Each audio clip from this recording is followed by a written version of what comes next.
Who are we? What makes us who we are? Is it the places, the people we surround ourselves with? Is it the spaces we move through?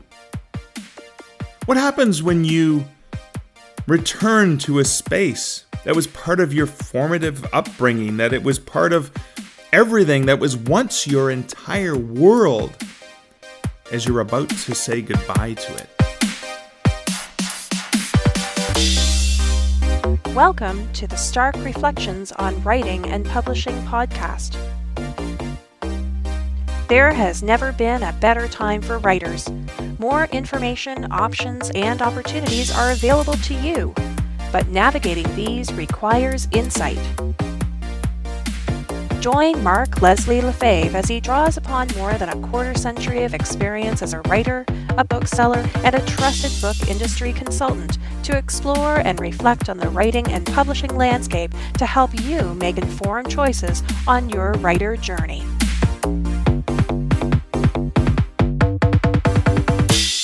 Hello, Reflectives, and welcome to episode 323 of the Stark Reflections podcast. This is your host, Mark Leslie Lefebvre. Today's episode is another rambling reflections from the road. And this one's entitled, This Old House.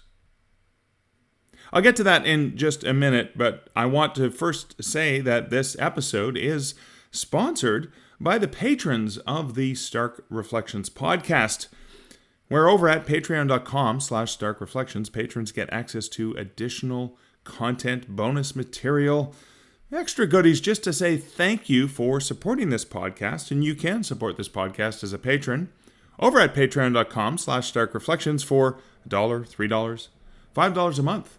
You get access to an additional audio feed as well as additional content for my patrons, and a huge thank you to those of you who support this podcast at patreon.com. But that's it for the ad read. Let's get back to the regular content.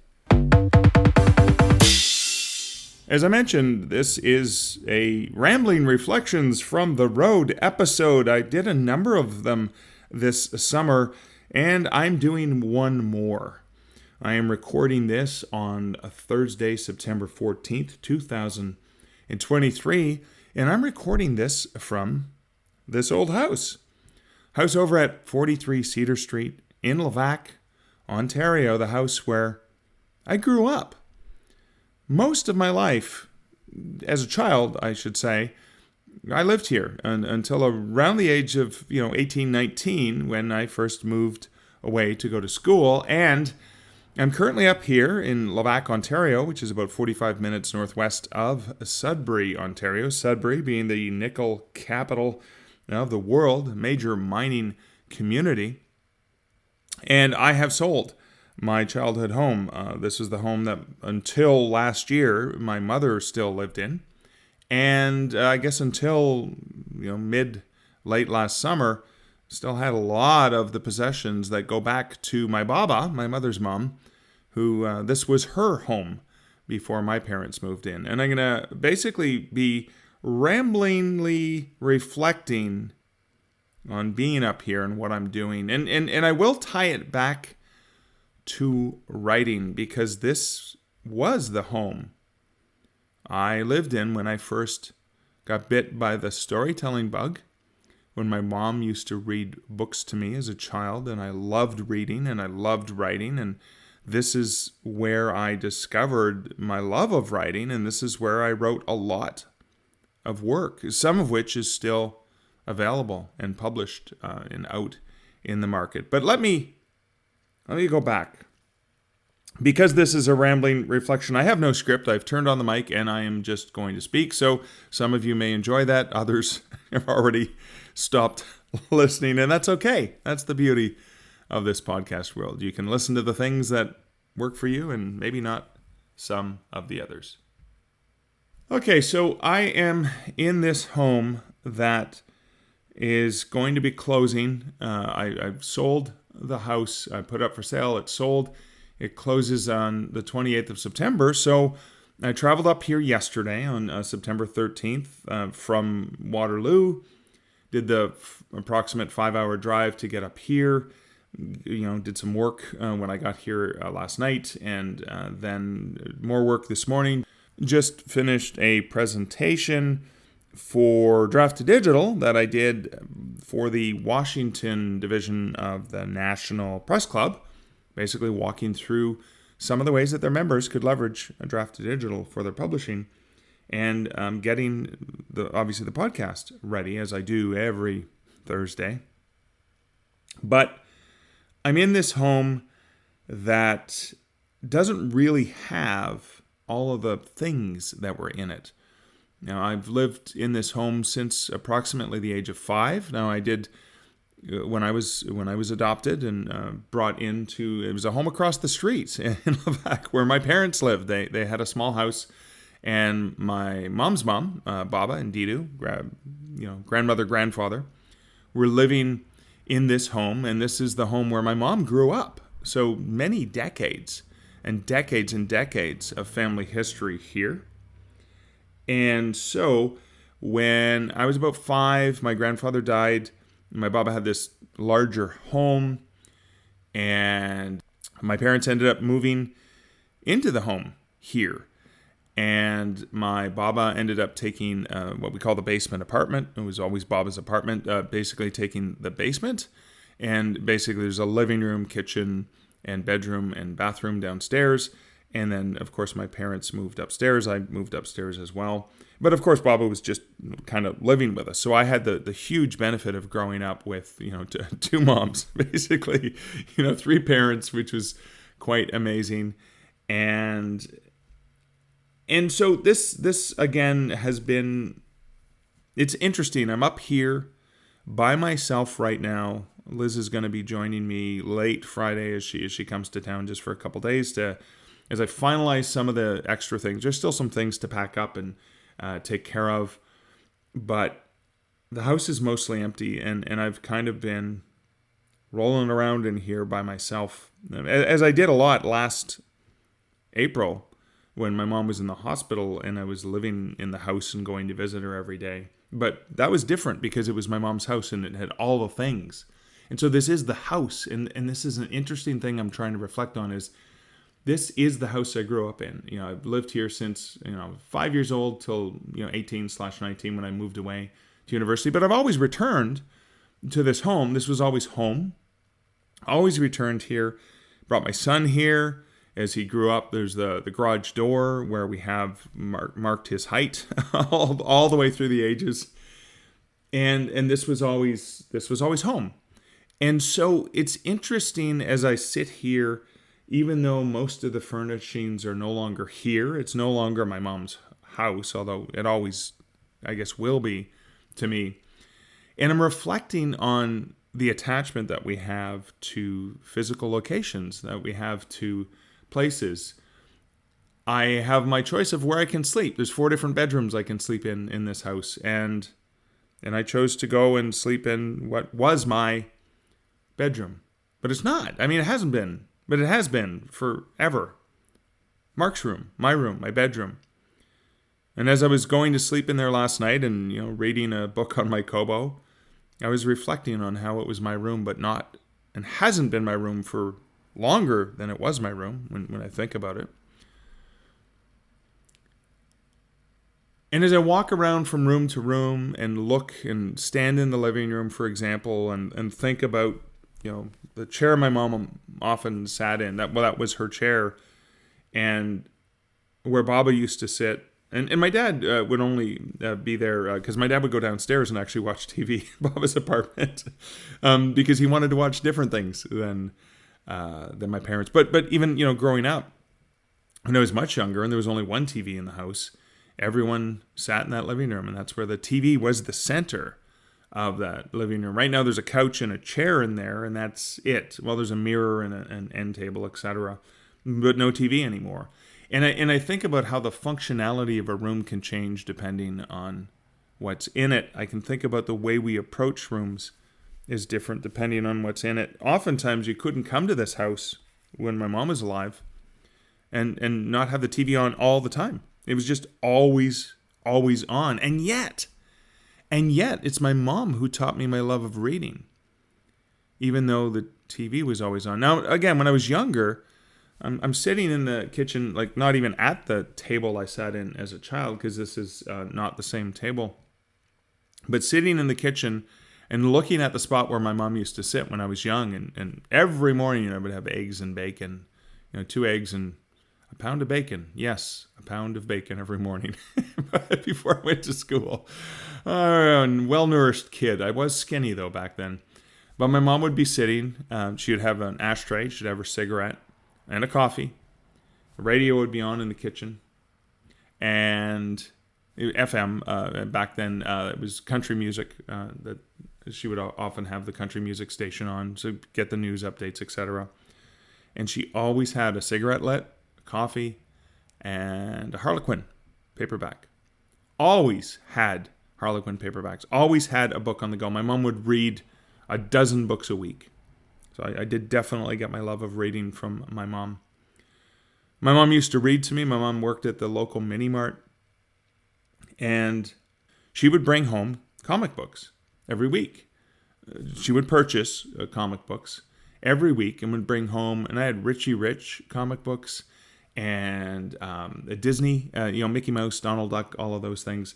And then as I got a little bit older, I just loved Spider-Man. So Spider-Man, and I have thousands of comic books still, but it was kind of the Richie Rich stories and the Spider-Man comics that inspired me.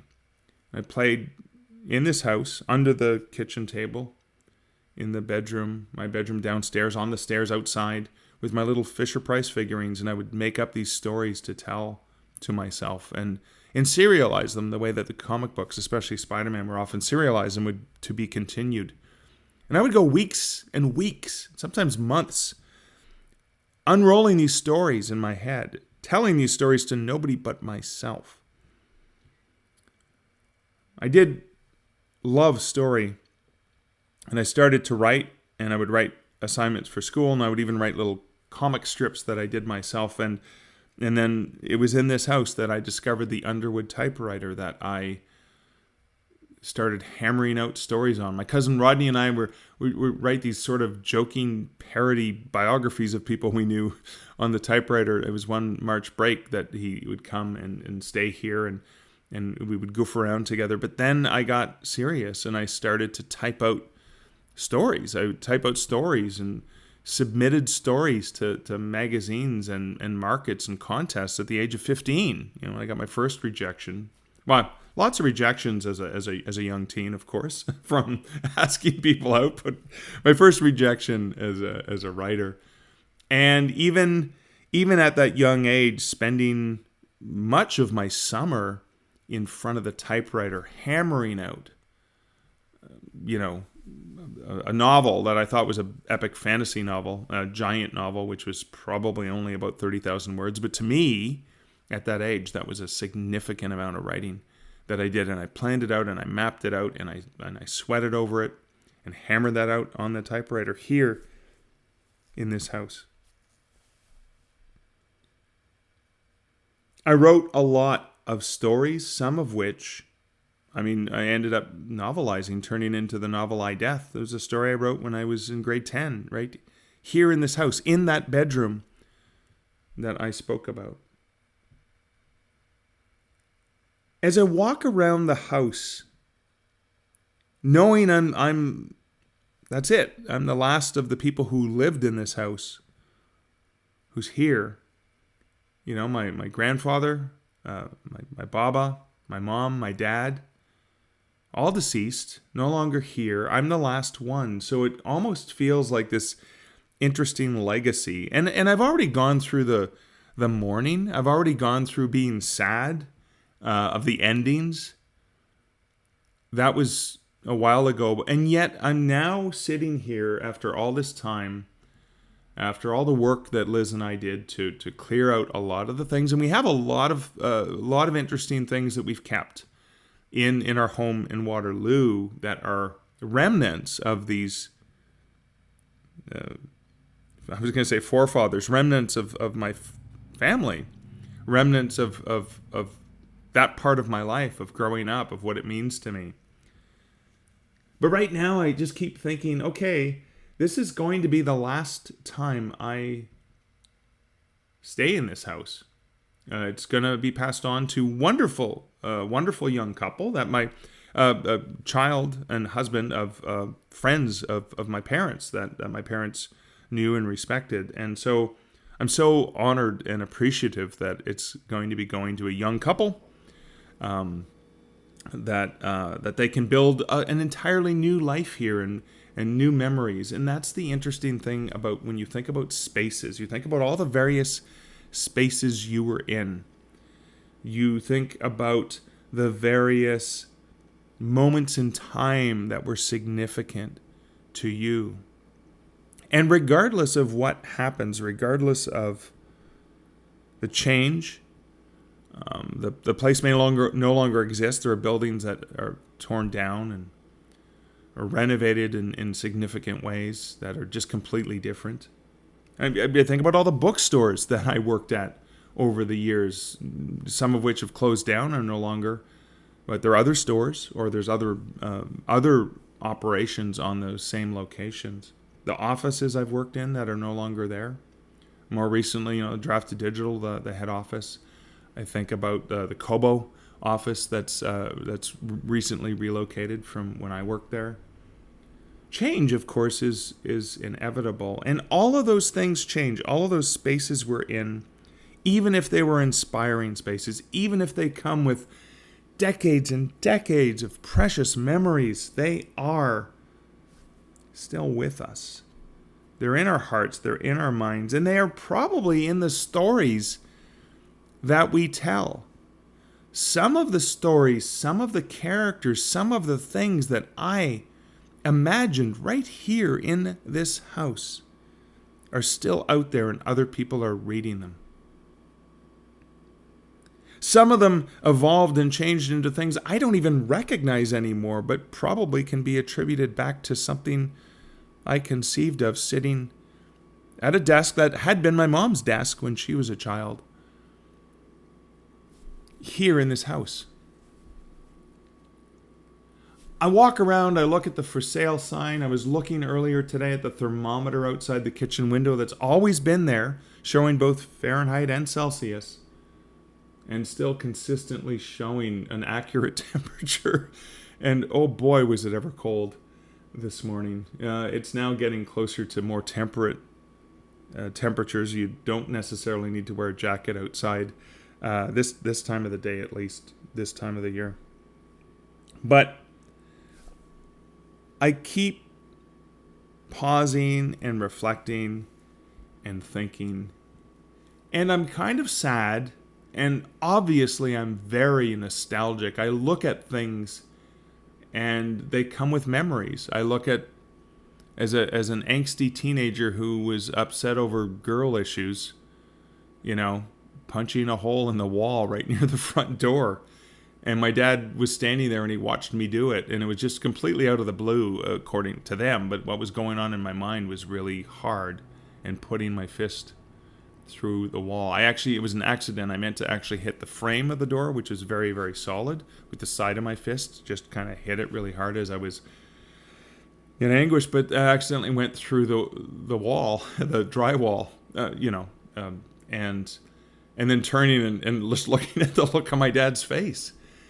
That hasn't made it into a story yet, but it probably will. And that's one of the interesting things as I sit here and I look over. I'm sitting at the kitchen table. I'm looking over where, as a child, my dad used to stand after making coffee and just be looking out the window, which looks, onto the street, and you can see sort of the downtown, or leading to downtown area of Levack, and of course the big hills that surround, sort of the valley that we live in, and just being inspired by that pensiveness. And when I think about my dad, I think about how he loved to get up. Well, he used to wake up the rooster that used to wake up the sun, and he loved getting up so early. And I understand how much he appreciated having the entire house to himself. No, he wasn't a reader, But he was definitely a reflector. He was definitely a thinker. And I still remember him leaning over the sink, looking out the window, and just wondering what he was thinking. And he would often sit in a boat for hours by himself, obviously content to be in his mind like that. And so as a writer who loves to write and is most creative in the early morning hours, I know I get that from him. And I mean, again, I don't get any of the traits from my mom and dad through biology because I was adopted. And I do know my adopted mother, or my birth mother, I should say. I do know her, and I understand several of the traits I get from my bloodline. But I understand the nurture traits that I have gained and gleaned from my mom and dad and Baba, etc. Some of them are good, some of them are bad. Some of them cause anxiety, some of them cause peacefulness and celebration. But I think about things like that, and just how much all of the things that I am as a person and as a writer come back to that. I think about this town that I didn't necessarily fit in. This is a hunting and fishing and mining community.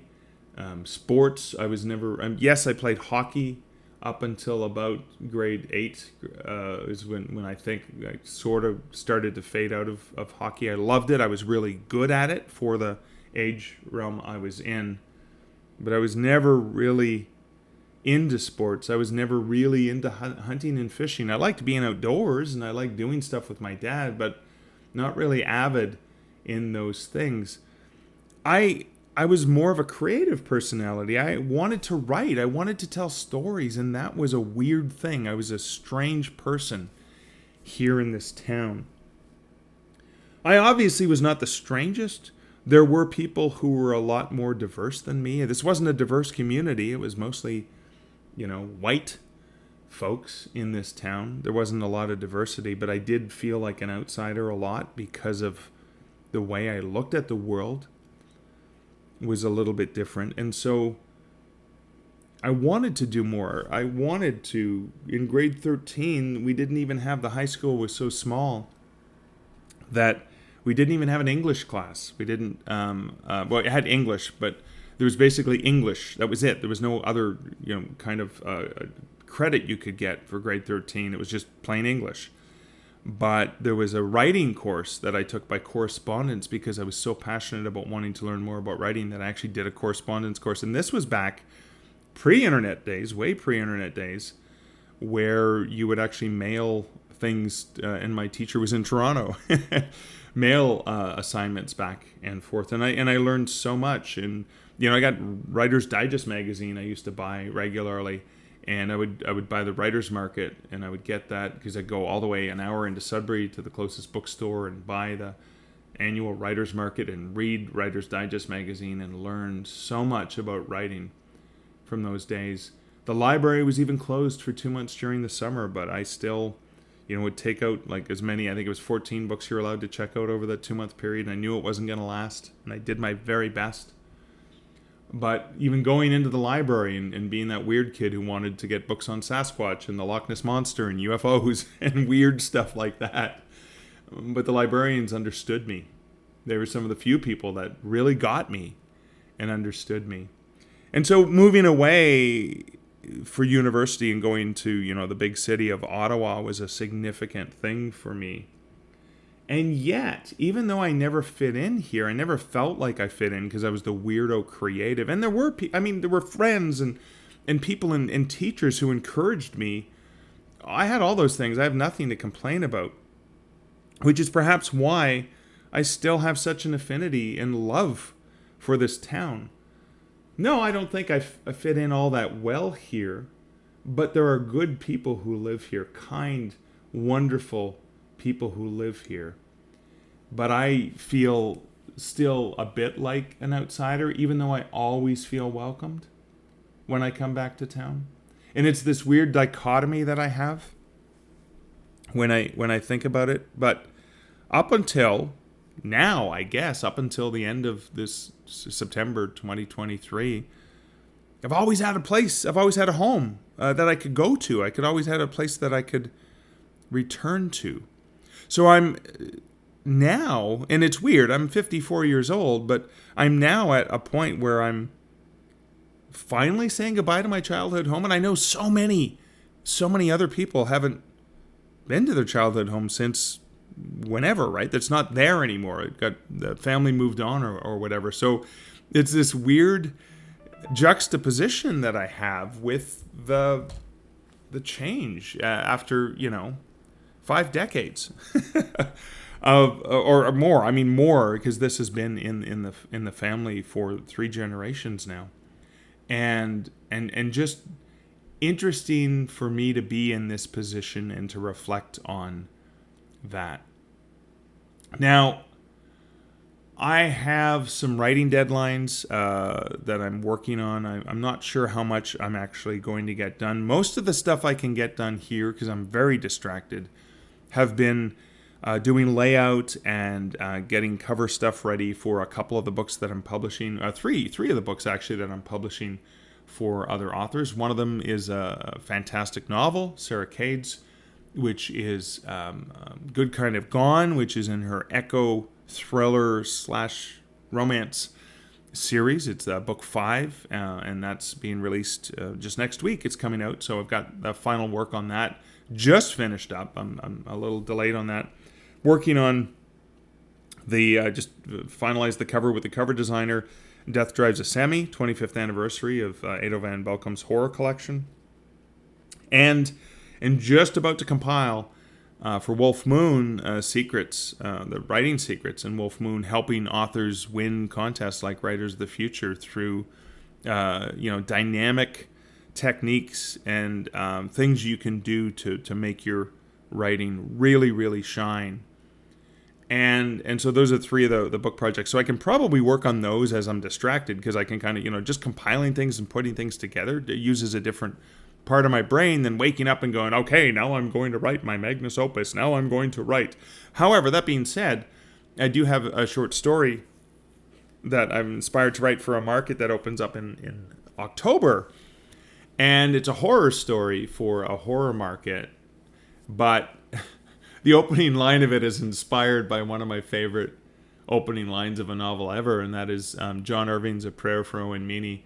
I am doomed to remember a small boy with a wrecked voice, not merely because he was the smallest person I ever know, nor because of his voice, or because he was the instrument of my mother's death, because I am a Christian because of Owen Meany. Now, I did screw up that opening line, but that's the opening line of A Prayer for Owen Meany by John Irving, which is a novel I truly adore. And so the horror story I'm working on is about a very similar opening line that is meant as a cheeky reference for anyone who's familiar with John Irving. It's obviously a nod to that opening from Owen Meany, except it's about a memory of a childhood trauma, something horrific that happened in the woods. So anyways, it'd be interesting to work a little bit on that story. Maybe I will. Maybe I'll get a little bit of work done while I'm here. But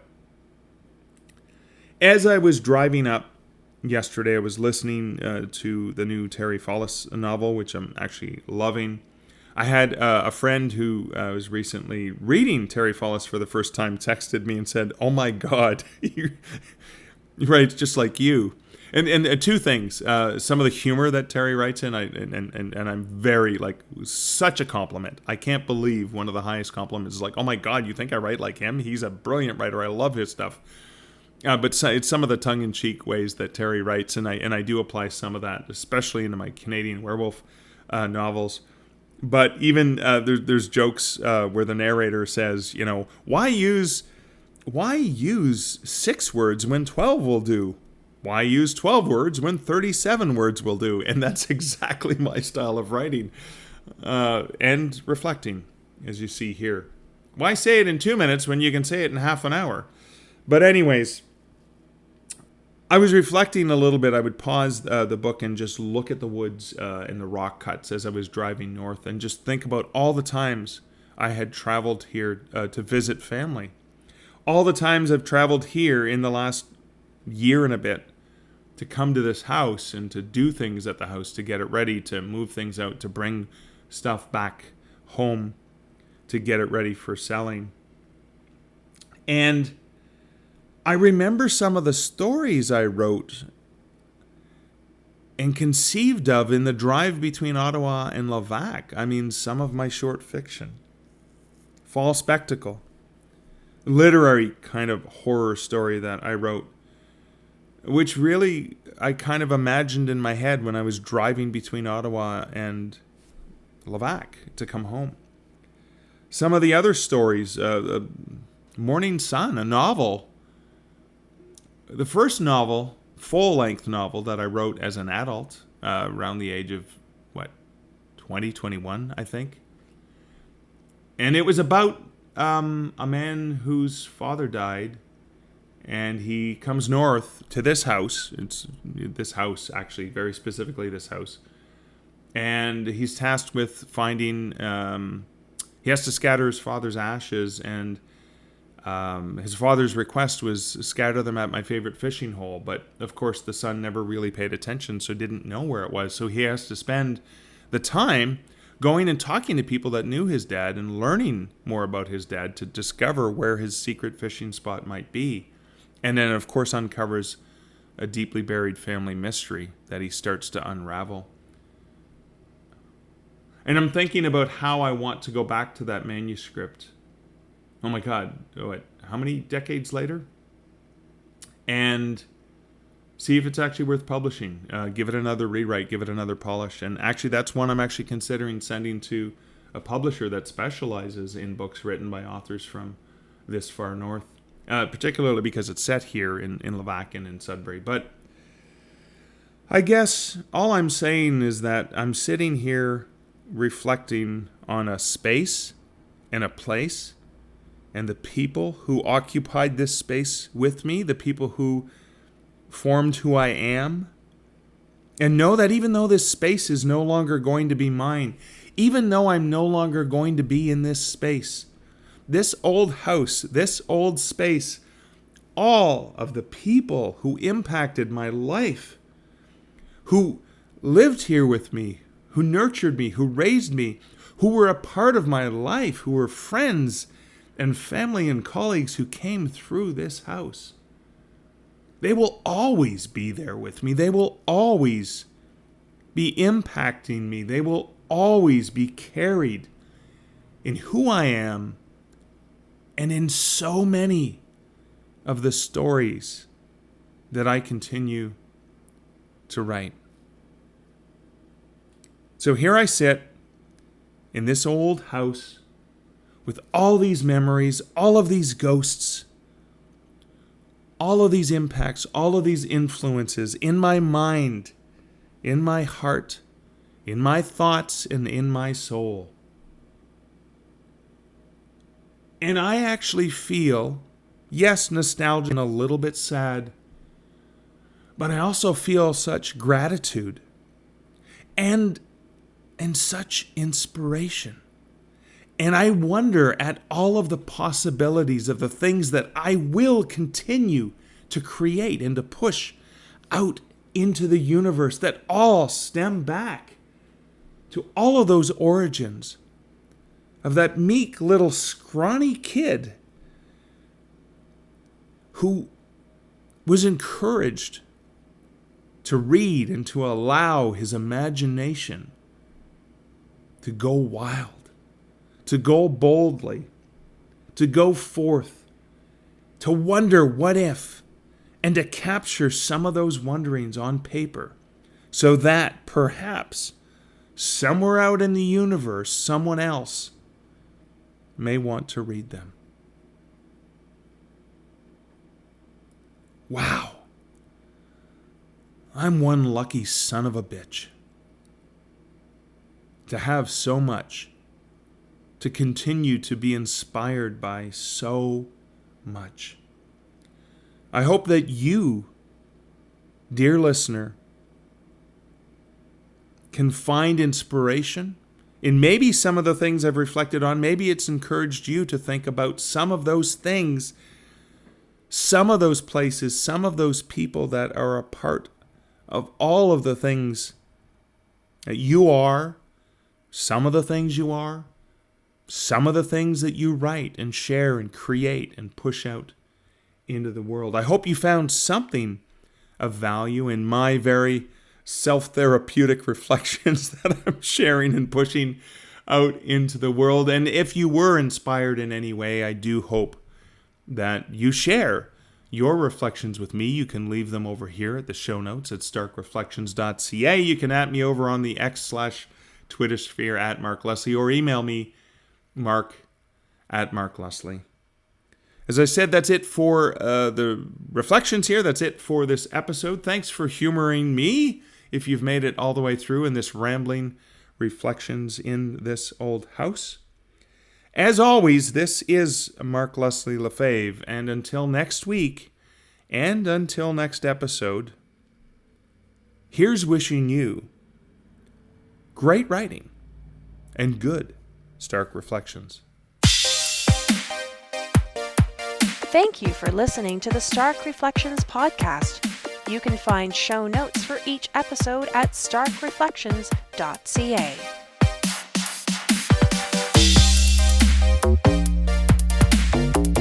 The music for this podcast, Laser Groove, was composed and produced by Kevin MacLeod. Check out more of Kevin's great music at incompetech.com.